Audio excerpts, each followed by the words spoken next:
Hello everyone, it's Asatte Games. In this video, we will learn how to use Toon shader, known as cell shading on Stride, and also enable some post effects like outline around the models, fog, and other effects. Now, when you first create an empty scene, you will have something like this. The colors will be different, but you will have an already cool looking 3D scene. Quality is not at the Unreal level, of course, but it is still one of the best among open source engines. Now I will have some models on the scene. We have a player model, a sphere, an old model carrying the Zenko logo, and stairs. Now, if you want to enable outline, it is quite simple. It is actually one click if you have the graphic compositor open. If not, let's click on your project, scroll and find the graphic compositor, double click on it, click on the post-processing effects. Now we can switch back to the main scene, and we have a bunch of post effects we can set here. Let's say I want an outline, then it adds an outline to the scene, and it is quite cool, I will say. It takes simple shapes to a new level. Of course, you can implement your version or change the values here. Now let's disable the outline. You want fog, then here you have it. You can change the density to zero point 0.1 and start at 10, and now you have some fog starting from 10 meters away from the camera. You can change the color of it as you like. Let's disable it. You have ambient occlusion, local reflections, and these are all effects with ready values you can change and set it as you like. Now let's put the player model back, go to the post-processing effect, and if I enable depth of field and select the autofocus, now it will focus the object that is at the center of the scene. If you have a UI element with a dot on the middle of the screen, you would see it better, but center is somewhere around here.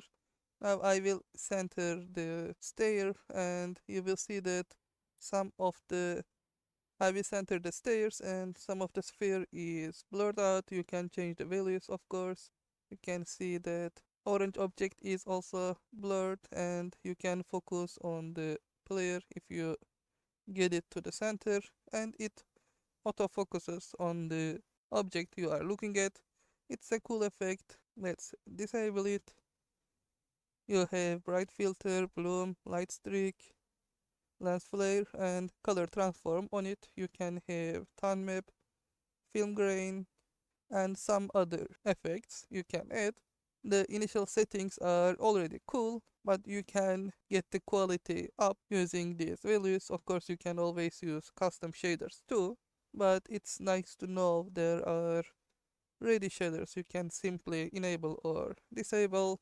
Now, when you change the values, if you don't see them being applied, then you may need to come to the forward renderer, and on the post effects, if it is not selected, make sure you select the post processing effect. You can create more post processing effects and give it some different values, and whenever you like you can simply change the post effects from one to another. Lastly, let me also show you the Toon shader. We have a sphere. I will show the Toon shader on it. Now on the material we have a diffuse map with a color, and on the diffuse model Lambert is selected. Simply select cell shading and that's it. Now you have a Toon shader. It is applicable to other models too. You can have a cell shading on this model too and rotate it. You will have this cool effect. And that's it. That's how you can add some post-processing effects or have Toon shader with your Stride project.